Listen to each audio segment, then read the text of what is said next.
signs and certain things that were going to take place on the earth before he actually was going to destroy this place. Matter of fact, before you read on there, brother, give me the Apocrypha.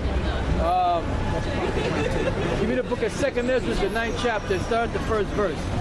Because there was certain signs that were given on earth through the Lord 2,000 years ago, and even beyond, before that, of what was going to take place and what signs to look for to know that he was going to come back. And we're seeing a lot of these signs coming to pass right now. Read that, brother. This is 2nd Ezra 9 and 4. Then shalt thou well understand. Start at the first verse. Okay. 2nd Ezra 9 and 1. He answered me then and said, measure thou the time diligently in itself. Right, it says, measure thou the time diligently within itself. Why?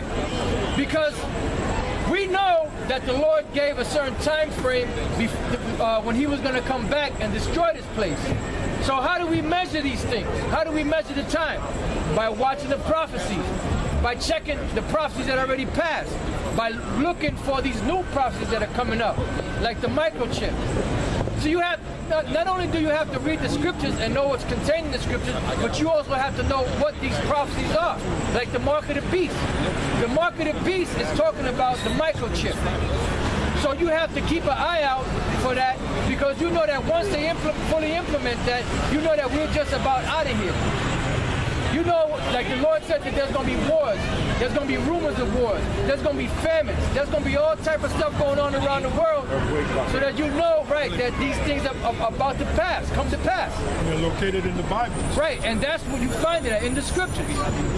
So it gave you a time frame. So it says, measure thou the time diligently within itself. Meaning you're alive now, keep an eye out on these prophecies that are happening. Go ahead. And when thou seest part of the signs pass, so when you see part of these signs pass, go ahead, which I have told thee before. Right, because the Lord said he told us these things before, at least when they come to pass, you say that your idol was the one that told you that, or this person was the one that told you that. No, it was the Lord Yahweh Bashem El Shai that told us about these prophecies. Go ahead. If I may add to what you're saying, that's why the Lord said he's going to send a comforter. Now the comforter is the Bible. You got these Egyptology jackasses trying to debunk the Bible, when the Bible is the road map for all these prophecies that are happening. And it ain't talking about that big black ugly matzo ball, Tazadakia. Yeah. And when you read John the 14th chapter, it tells you the comforter is going to bring you back to your remembrance. Right. So that's what these scriptures do. It brings us back to our remembrance, man. So the Bible is very important. So those guys trying to debunk the Bible, they really should be put to death. Yeah. They really should be killed. And they are going to be killed. Right?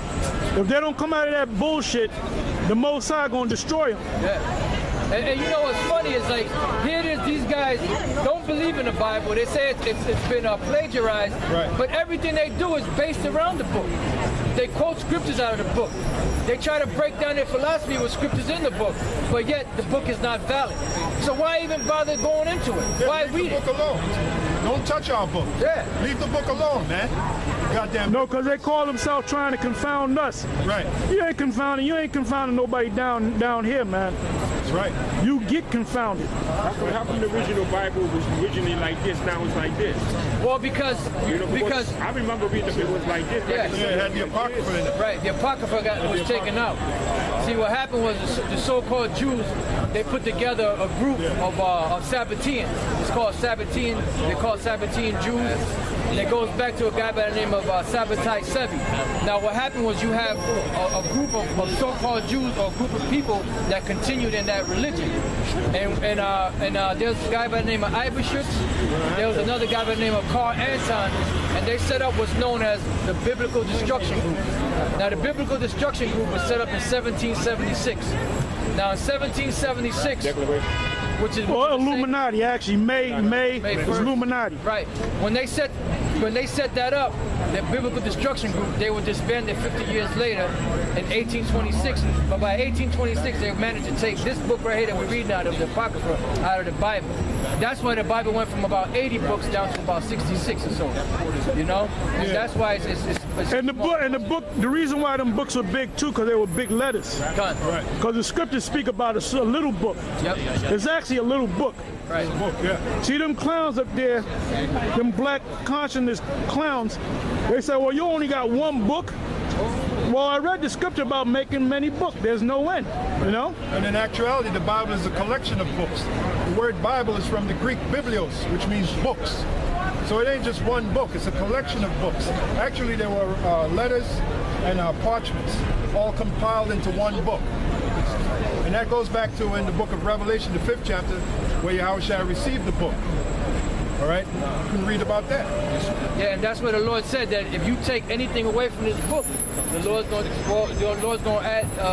take away your part from the book of life. That's right. So that's why these people out here are destined for destruction, especially them elites. But those elites that are governing the world, what's going to happen is they're going to be the first one to go into slavery, because they're the ones that had the part in the whole slave trade. They supplied the ships. They got rich off of slavery. You know, so they're going to be the first ones that are going to taste of slavery. It says, one not the world and the things of the world. What profit is a man to gain the whole world and to lose his own soul? That's right. And they lost their soul. That's right. But they gained the world, but they lost their soul. That's right. And that's another thing too. Them clowns up there in Harlem talking about that Egyptology shit. Where in Egyptology does it say what's going to happen to the elites that destroyed the society? The Bible tells us that they're going to be punished. There's no one prophecy among the pharaohs. Right. You know? And prophecy means to say before. That's one of the reasons why these elites are trying to destroy the Bible, because they know it's a book of prophecy. It actually tells you what's going to happen before it happens. All right? Go ahead, brother. Revelation 5:1. And I saw in the right hand of him that sat on the throne a book written within and on the backside. That book is talking about the Bible. Read that part again. And I saw the right hand of him that sat on a throne, a book written within and on the backside. Yeah, within, like the words that's in the book. And there's another scripture where it says the book was written without. That's the part where it says Holy Bible. All right, go on. Sealed with 7 seals. Right, at that time, the book was completely sealed, meaning the 7 seals represents, what's that? Yeah, mystery. Certain things that's going to happen on the planet Earth. The understanding of those things was sealed at that time.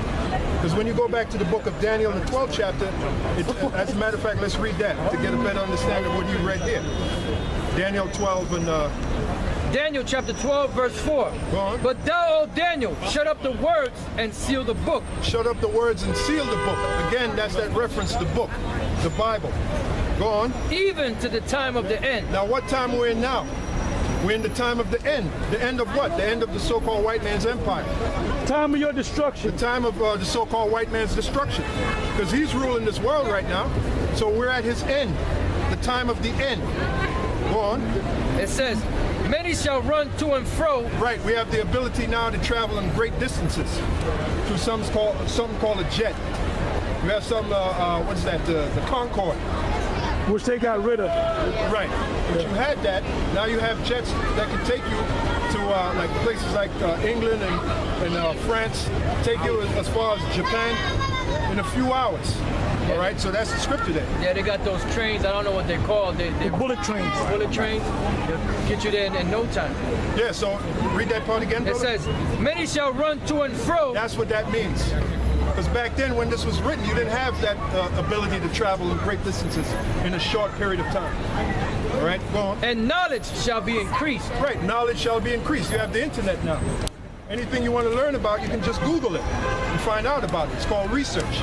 All right? Yeah, let me say this. You know what? They say that you progress, you know, mentally you progress and you create things through trial and error. That's bullshit, man. Right. Because when you go to the white man, when you go back to the Greeks, up into the Romans, all right?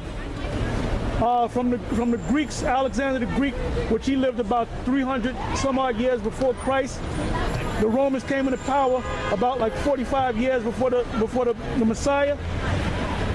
And then that was 2,000 years ago, right? All the technology was basically the same. Going back to Esau, coming up to the Greeks, coming up to the Romans, coming up to the Dark Ages. That's right. All right? Middle Ages. Coming up to the Middle Ages, coming up to the Renaissance, which was the 1400s.